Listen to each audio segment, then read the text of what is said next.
تقوی کا مطلب یہ ہے کہ گناہوں کو چھوڑنا اور نیک اعمال کرنا، نیکیوں کی طرف آگے بڑھنا، فرائض کو پورا کرنا، نوافل کی بات نہیں کر رہا، فرائض کو کم از کم پورا کرنا اور ہر قسم میں گناہ سے بچنا، یہ تقوی ہے۔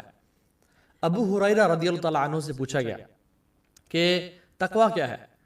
تو انہوں نے اس شخص سے پوچھا، کاؤنٹر کوشچن کیا کہ تم کبھی ایک ایسے راستے سے گزرے ہو جہاں پہ کانٹے ہی کانٹے ہوں، جہاں پہ جھاڑیاں ہوں، تو تم کس طرح گزرتے ہو اس راستے سے؟ تو انہوں نے کہا کہ میں اپنے کپڑوں کو بہت سنبھال کے اور سمٹ کے گزرتا ہوں اور ہر کانٹے سے بچتا ہوں، کہیں وہ کانٹا چبھ نہ جائے اور میرے کپڑے پھاڑ نہ دے، مجھے زخمی نہ کر دے۔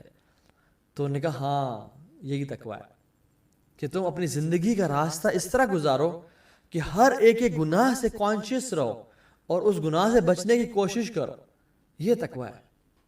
اللہ اکبر، کتنے پیار سے سمجھا اور کتنے اچھے طریقے سے سمجھایا۔ اور اللہ سبحانہ تعالیٰ کہتے ہیں وَاتَّقُوا اللَّهَ وَيُعَلِّمُكُمُ اللَّهُ، تم تقوی اختیار کرو، تمہاری زندگی میں جو مصیبتیں ہیں، مشکلات ہیں، تمہیں پتہ نہیں کہاں جانا، اللہ تعالیٰ تمہیں گائیڈ کر دیں گے، تمہیں سمجھا دیں گے، تمہیں راستہ دکھا دیں گے۔ وَاتَّقُوا اللَّهَ وَيُعَلِّمُكُمُ اللَّهُ، تمہیں اللہ تعالیٰ سمجھا دیں گے، بتا دیں گے کہ اصل راستہ کون سا ہے۔ وَاللَّهُ بِكُلِّ شَيْءٍ عَلِيمٌ، اور اللہ تعالیٰ ہر چیز کو جاننے والے ہیں۔ علام الغیوب تمہیں راستے کی طرف گائیڈ کر دے گا۔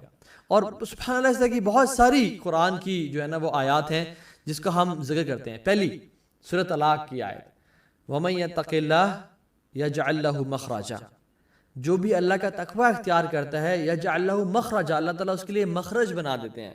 فار ایگزامپل، اگر یہ جو آفس ہے، یہ اس پہ اگر دروازہ ہے نا، دیر از آلریڈی اے مخرج، لیکن امیجن میں ایسی جگہ پھنس گیا ہوں جہاں پہ کوئی مخرج ہی نہیں ہے، وہاں سے بھی اللہ تعالیٰ مخرج کا راستہ بنا دیتے ہیں، مینز این ایگزٹ بنا دیتے ہیں جہاں سے میری لائف میں اس کو آرام سے سوائپ کر کے میں نکل جاؤں گا۔